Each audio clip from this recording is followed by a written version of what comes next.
Samedi 21 juin 2014. Madame, Messieurs, bonsoir et merci de votre fidélité. Bienvenue dans ce nouveau numéro de Pulsation Week-end. À la une de l'actualité, la justice argentine a extradé en Haïti Marc-Antoine Philippe, appréhendé pour son implication présumée dans le double assassinat le 3 avril 2000 du journaliste Jean-Dominique et du gardien de Radio Haïti Inter, Jean-Claude Louis-Saint. Marc-Antoine Philippe est entré à Port-au-Prince ce samedi à bord du vol HP 1565 de la Copa Airlines. Marc-Antoine Philippe, réputé d'être proche de Jean-Bertrand Aristide lors du crime, a été remis aux agents de la brigade de recherche et d'intervention BRI et est sous contrôle de la direction centrale de la police judiciaire. Les combats se sont poursuivis peu après l'entrée en vigueur du cessez-le-feu déclaré unilatéralement par le président ukrainien. Des séparatistes ont attaqué ce samedi des forces gouvernementales. 3 soldats auraient été blessés dans une attaque au mortier. Moscou a renforcé sa présence militaire à la frontière avec l'Ukraine. Un tribunal égyptien a confirmé ce samedi la peine de mort prononcée contre 183 personnes soupçonnées d'appartenir aux frères musulmans de l'ancien président Mohamed Morsi. Parmi elles, le chef de la confrérie Mohamed Badi. En sport, l'Argentine s'est qualifiée pour les 8e de finale de la Coupe du Monde en battant l'Iran 1-0 ce samedi à Belo Horizonte. Lionel Messi a sauvé la Luis Celeste en inscrivant le but de la victoire, le seul but de la partie dans les arrêts de jeu. L'Allemagne et le Ghana ont fait match nul 2-2. Un match de toute beauté qui restera dans l'histoire pour avoir vu le 15e but en Coupe du Monde du vétéran allemand Miroslav Klose, auteur du but du 2-2 à la 71e minute et qui égale le record mythique de Ronaldo Luis Nazario da Lima. Madame, Messieurs, restez branchés pour le développement de ces titres et de bien d'autres.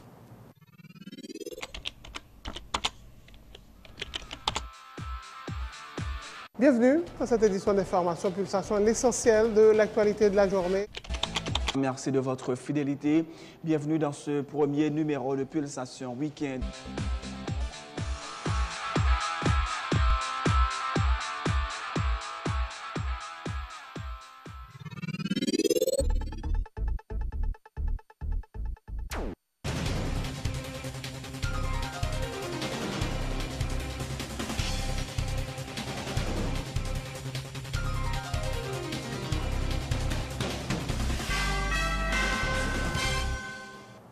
De rechef, bienvenue dans le développement du journal. La justice argentine a extradé en Haïti Marc-Antoine Philippe, appréhendé pour son implication présumée dans le double assassinat le 3 avril 2000 du journaliste Jean-Dominique et du gardien de Radio Haïti Inter, Jean-Claude Louis-Saint. Marc-Antoine Philippe est rentré à Port-au-Prince ce samedi à bord du vol HP 1565 de la Copa Airlines. Arrêté en avril dernier en Argentine, il a été remis aux agents de la brigade de recherche et d'intervention BRI et est sous le contrôle de la direction centrale de la police judiciaire. Son arrestation avait été réclamée par une ordonnance du juge instructeur Yvikel Dabrizil qui travaille sur le dossier du journaliste assassiné Jean-Léopold Dominique et qui avait émis un mandat d'arrêt international exécuté par Interpol. Le magistrat a aussi demandé l'extradition de 4 autres suspects, dont l'ancienne sénatrice Myrlande Libérus et qui vit aux États-Unis. Comme Mme Libérus, Marc-Antoine Philippe avait la réputation d'être un proche de l'ancien président Jean-Bertrand Aristide lors de l'assassinat du journaliste Jean-Léopold Dominique. Le député de l'Arcahaie, Jean-Dany Duvert, digère mal l'annonce de la candidature du porte-parole de la présidence à la députation pour la circonscription de l'Arcahaie. Le député Duvert, membre du bloc majoritaire pro-gouvernemental PSP, dit croire qu'il s'agit là d'une décision personnelle de Lucien Jura, soulignant que le président Michel Martelly avait promis de ne pas envoyer de candidat en face des membres du bloc qui le soutient à la Chambre basse. Jean-Dany Duvert a aussi indiqué que Lucien Jura n'a pas assez d'ancrage dans la circonscription pour prétendre la représenter au Parlement. Moi, Kembe Parole, le président Martelly dit, moi, Kembe Parole, le premier ministre, l'a dit, que il dit exactement que, et fermement et solennellement, et que pouvoir pas pour aucun monde devant le député PSP. Moi-même, c'est député PSP. Non, pas qu'à dire beaucoup. Jusqu'à présent, pour moi, c'est Jura son qui a fait bruit. Monsieur était et l'élégance, il était mais d'une certaine manière pour te comprendre que le pas doit aller en bas. Et parce que il connaît le sentiment de pouvoir par rapport à PSP. Il ne pas le national, il va parler de il fait déclaration officiellement. Non, monsieur, il dit que l'élection, là, au moins, de sous qui parti il va aller, il dit, il faut qu'on dit. Donc, il faut pas dire, ça le va dire. Et il pas qu'à dire que il va sous pouvoir. Bon, même en bas, il a commencé à dire que c'est candidat à pouvoir, il va dire encore. Est-ce que c'est pas dans la farine pouvoir ou il n'a pas tenu promesse? Pouvoir pas qu'à rouler dans la farine, monsieur. Parce que le président Matéli finit son bagaille, le Premier ministre là, ton bagaille, et il dit tout le monde qu'on aime, je ne pas accuser. Moi-même, je pense que c'est jouer avec l'élégance, la décence, pour ne pas apporter figure l'autre bois. Si on double, eh bien, bon, dans ce cas, si on double, je vous assure que je vais aller à l'élection, je vais aller en face Jura et. Mais justement parce que Jura n'a pas aucun ancrage l'autre bois, ni ancrage ethnique, ni ancrage sociologique, ni ancrage logistique, il ne va pas gagner l'autre bois. Jura est un homme nu. Alors qu'il y a. Déclaration ça, c'est mon publicité doit faire bouler. Comment on fait publicité pour lui? Je ne vais pas parler de mal, c'est pas mal, je parler. Dites-vous bien. Moi, je joue à côté de faire études primaires, l'autre bois, il n'est pas cadeau. Côté de faire études secondaires, il n'est pas cadeau. Côté de faire des jardins, l'autre bois, il n'est pas cadeau. Et qui lycée? Non, je ne pense pas. C'est pas vrai. Je vais faire 2-3 jours cabaret, mais pas en cahier. Donc, c'est bon bonhomme qui lève l'autre bois. Donc, je dis la vérité, ce n'est pas parce que l'État a prétendu candidat en face, comme on a dit ça. Mais de toute façon, moi, je vous le répète, je vais être en train de faire du bruit pour rien. Parce que pouvoir pas gagner culot pour le voir jouer à l'élection en face. Autre point de l'actualité, l'organisation de la société civile et action des pouvoirs publics, SOCAP, a présenté mardi dernier son premier bulletin qui vise à communiquer sur une base trimestrielle les résultats des analyses et des enquêtes des opérations menées par les pouvoirs publics en vue de porter les responsables étatiques à améliorer leurs prestations de services à la communauté. Ce projet est réalisé par l'initiative de la société civile en partenariat avec le Conseil haïtien des acteurs non étatiques. Le premier bulletin du SOCAP analyse le budget de l'exercice en cours de montant de 118 milliards de gourdes, dont moins de 50% est financé par les ressources internes. Le directeur exécutif de l'ISC, Ronnie Desroches, qui déplore que le pays soit aussi dépendant de l'international, appelle au renforcement de la production locale afin de pouvoir inverser la tendance. Nous avons un bulletin 2 articles en particulier. Il y a un premier article sur le budget et un deuxième sur les infrastructures routières, industrielles et aussi sur la rénovation urbaine. Il y a un petit mot sur l'article sur le budget. Eh bien, nous sommes capables de dire que sur le plan économique et sur le plan budgétaire, nous vivons nous-mêmes en Haïti dans une situation que nous considérons comme extrêmement préoccupante. Nous sommes capables même de dire qu'il y a une situation alarmante, une situation grave. Pour qui ça? Là, nous regardons budget, nouveau budget 2013-2014, là, son budget de 118 milliards de gourdes. Mais dans le budget 118 milliards de gourdes, ça, c'est seulement 50 milliards que nous-mêmes, Haïtiens, nous contribuons comme taxes, comme impôts. C'est ça, l'État recevoir comme recette et que le dépenser dans le cadre budget. Ça. Il n'a pas même représenté 50% de budget. Il représentait seulement 45% de budget. Reste budget, il est sorti dans l'argent que nous prêtons, particulièrement à Petro-Caribé, que nous prenons pour nous rembourser, que nous déjà commencé à rembourser année ça. Par année, nous gagnons 2 milliards de dollars américains qui sortent de la diaspora, des transferts de Haïtiens, ce qui représente 90 milliards de gourdes que vous voyez par année, ce qui représente plus de 2/3 de notre budget national. Eh bien, qui ça nous constater, nous citer tout chiffre ça, c'est qu'en grande partie, nous vivons sur le compte de l'étranger, comportement ça que nous gagnons nous-mêmes 10 millions d'habitants qui vivent en Haïti, dirigeants et dirigés, pour nous-mêmes son comportement qui n'est pas responsable, son comportement de mineur, de ce que nous vivons, nous fait carnaval, nous fait bamboucher sous l'argent que nous prêté ou l'argent que petit nous après pour yo payer. Par année, je dis, nous transférer 2 milliards de dollars américains à la République dominicaine pour nous payer manger, pour nous payer fer, pour nous payer ciment, pour nous payer route que y a fait pour nous. Je crois que une prise de conscience qui pour faire dans le pays pour nous capables d'augmenter la production nous, pour nous capables de véritablement grand monde tête nous. Le projet SOCAP est exécuté dans 4 départements du pays, l'Ouest, l'Artibonite, le Sud et le Nord. Il vise également le renforcement du partenariat entre les secteurs publics et privés, a précisé Édouard Poutre, le coordonnateur du CONAN. Le SOCAP est financé par la délégation de l'Union européenne en Haïti à hauteur de 300 000 €. Nouveau projet que nous allons gagner pour nous exécuter pendant les prochains mois, les 2 prochaines années. Et c'est l'initiative de la société civile qui joignit en partenariat avec le Conseil haïtien des acteurs non étatiques CONAN. Le projet ça est financé par l'Union européenne et l'a duré donc 24 mois. Objectif que nous fixé dans le projet ça, c'est en quelque sorte que nous regardons si l'organisation société civile haïtienne est capable de jouer de influence sur l'action et pouvoir public à mener de façon générale.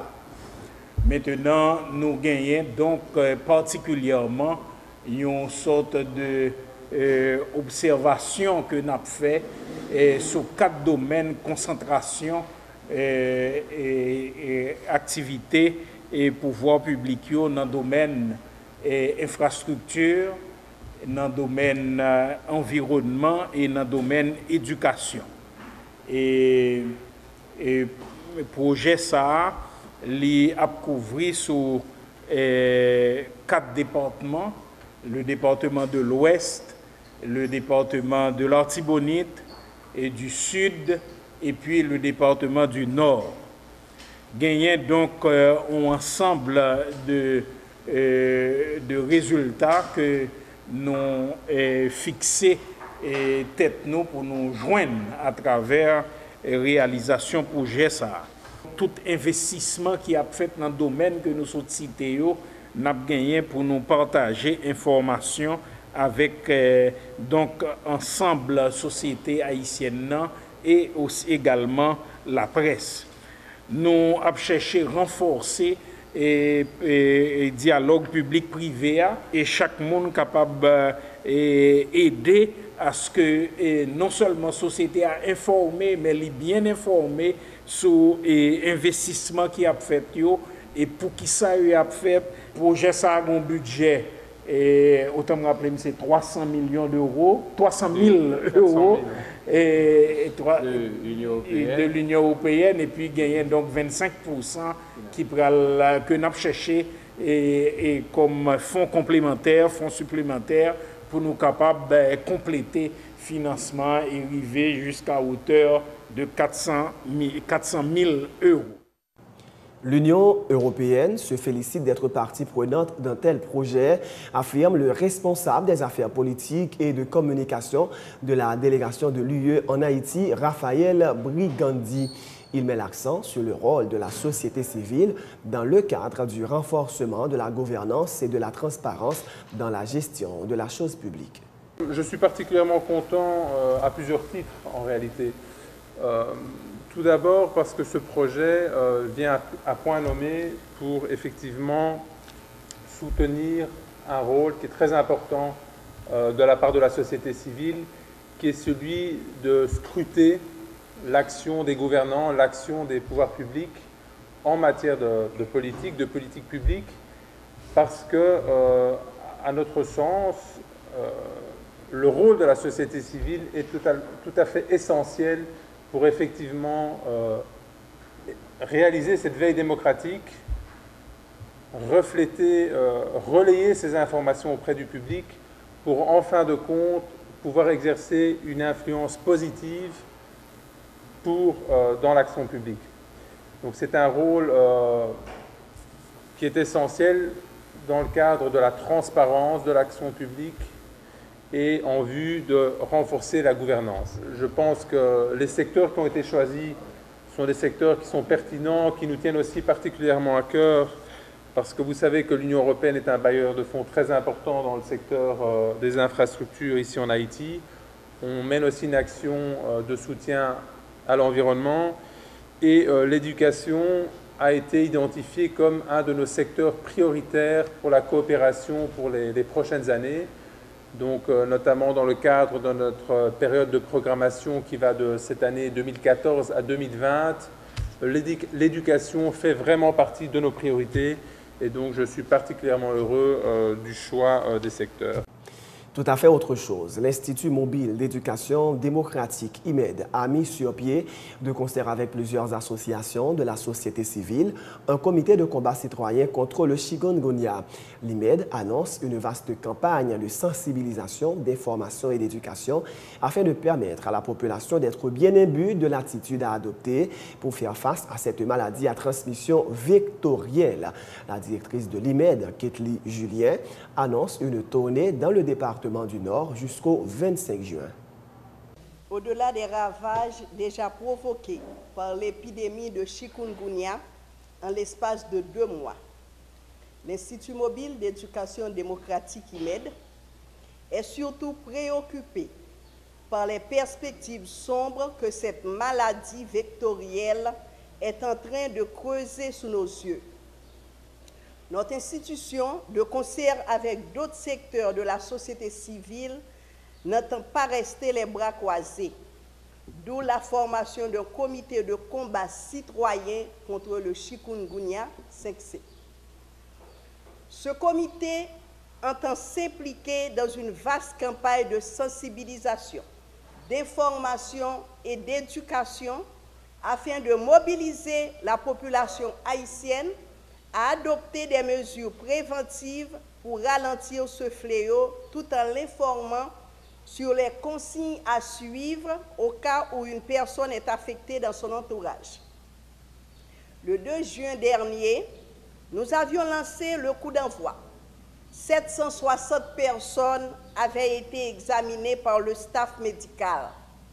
Notre prochaine étape, du 19 au 25 juin 2014, c'est le Grand Nord, Cap-Haïtien, Limbé, Limonade, Milo et Ouanamet. Cette épidémie, ce n'est pas simplement une affaire d'État, c'est notre affaire. Ce doit être un combat citoyen. Le comité de combat citoyen contre le chikungunya, présidé par Dr Jean-Claude Desgranges, est composé de 9 membres. C'est une maladie qui affecte non seulement les citoyens, mais également l'économie du pays, fait remarquer Dr Desgranges, ajoutant que plusieurs candidats de la 6e année fondamentale ont manqué leurs examens pour cause de maladie. Pour sa part, la présidente de l'Association des infirmières et membre du comité, Lucille Charles, appelle les autorités à œuvrer pour la restructuration du système sanitaire du pays. Nous pensons que c'est important pour nous porter contribution par nous, en tant que secteur privé, en tant que société civile, face à la maladie qui est le chikungunya. Nous allons continuer avec l'activité. Nous allons aller dans le nord du 20 au 24 juin pour informer la population de l'existence de maladie qui est le chikungunya. Deuxièmement, c'est pour nous essayer de porter mounio, à prendre des mesures pour détruire les insectes, les moustiques. Parce que nous, je dis, c'est la démoustication. Il faut arriver à détruire différents insectes avec la petite insecte qui chute dans l'eau. Troisième, c'est informer qui mesure capable de prendre si on est infecté déjà de maladies. Ensuite, surtout, mobiliser les jeunes, que ce soit jeunes universitaires ou bien jeunes qui ont chômage, pour voir si on peut former des brigades qui sont capables de faire de porte-en-porte pédagogique. C'est-à-dire porte-en-porte, quand on peut aller dans différentes zones, pour être capable d'aider les gens à adopter des mesures préventives. Nous sommes capables de dire, je dis à la CAINOU, 3 millions à 4 millions d'Haïtiens et Haïtiennes supposés capables victimes de pathologie. Non seulement ils ont un effet affectif sur nous-mêmes, sur famille nous, mais ils ont un impact négatif tout sur l'économie pays. Parce que lorsqu'on y a chikungunya, vous remarquez que on est capable de dire qu'on absentéisme dans différentes entreprises. C'est la même chose dans les étudiants à l'école. Actuellement là, il y a un examen, étudiants ça sont victimes. Dans plus l'étudiant, hier, un directeur départemental qui dit pendant que il a composé étudiants chikungunya attaqué. Ça veut dire que il y a un impact sur l'école tout. Tout le dirigeant yo fait pour prendre responsabilité pour l'épidémie pas tourner parce que nous beau bail médicaments nous mettre bail toute qualité bagaille mais ça commençait par une structuration du système sanitaire haïtien. Alors tant et aussi longtemps tout le monde, tout responsable pays par restructurer le système sanitaire eh bien n'a toujours fait un travail de pompier. C'est le bagaille l'arrivée n'a couru mais comme infirmière de la prévention. Toute bagaille, c'est la prévention. Le président de la Commission santé du Sénat, Dr Wisner Polycarpe, dément les informations officielles selon lesquelles environ 39 000 personnes seraient touchées par l'épidémie de chikungunya.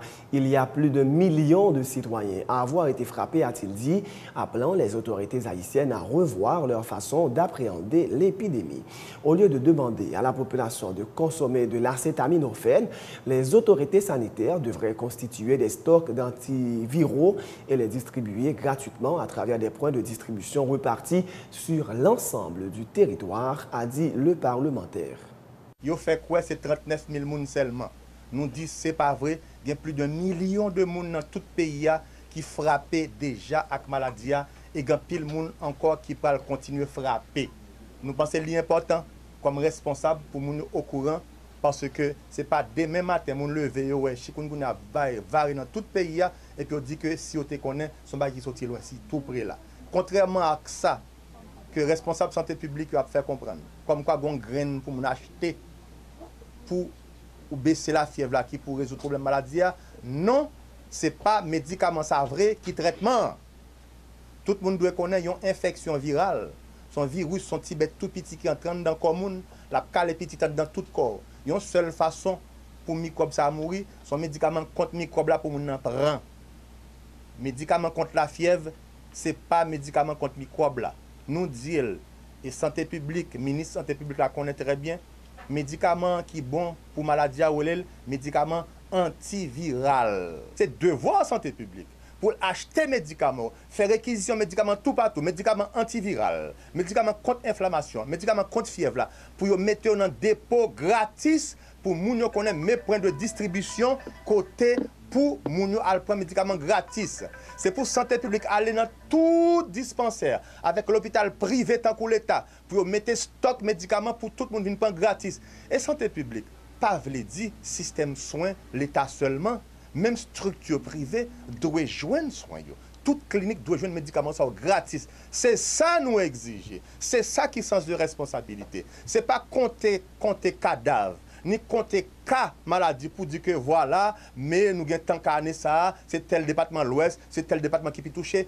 Population, moun malade pas besoin qu'on ait un bagage comme ça. Ça a besoin qu'on ait, c'est empêcher maladie à continuer à faire ravage. Et deuxièmement, moun qui malade a pu jouer soin gratis.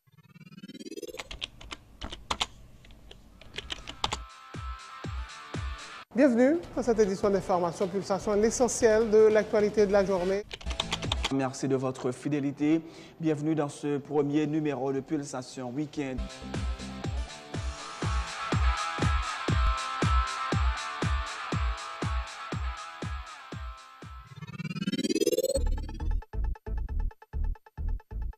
C'est la fin de ce journal, mais juste avant de vous quitter, voici un dernier rappel des titres. La justice argentine a extradé en Haïti Mark Anton Philippe, appréhendé pour son implication présumée dans le double assassinat le 3 avril 2000 du journaliste Jean-Dominique et du gardien de Radio Haïti Inter, Jean-Claude Luisset. Mark Anton Philippe est rentré à Port-au-Prince ce samedi à bord du vol HP 1565 de la Copa Airlines. Marc-Antoine Philippe, réputé d'être proche de Jean-Bertrand Aristide lors du crime, a été remis aux agents de la brigade de recherche et d'intervention BRI et sous le contrôle de la direction centrale de la police judiciaire. À l'étranger, les combats se sont poursuivis peu après l'entrée en vigueur du cessez-le-feu déclaré unilatéralement par le président ukrainien Petro Poroshenko. Les séparatistes ont attaqué ce samedi les forces gouvernementales. 3 soldats auraient été blessés dans une attaque au mortier. Moscou a renforcé sa présence militaire à la frontière avec l'Ukraine. Un tribunal égyptien a confirmé ce samedi la peine de mort prononcée contre 183 personnes soupçonnées d'appartenir aux frères musulmans de l'ancien président Mohamed Morsi. Parmi elles, le chef de la confrérie, Mohamed Badi. Dans l'actualité sportive, l'Argentine s'est qualifiée pour les 8e de finale de la Coupe du Monde en battant l'Iran 1-0 ce samedi à Belo Horizonte. Lionel Messi a sauvé l'Albiceleste en inscrivant le but de la victoire dans les arrêts de jeu. L'Allemagne et le Ghana ont fait match nul 2-2, un match de toute beauté qui restera dans l'histoire pour avoir vu le 15e but en Coupe du Monde du vétéran allemand Miroslav Klose, auteur du but du 2-2 et qui égale le record mythique de Ronaldo, le Brésilien. C'est la fin de ce journal. Merci de l'avoir suivi. Bonne suite de programmes sur Télé Pluriel.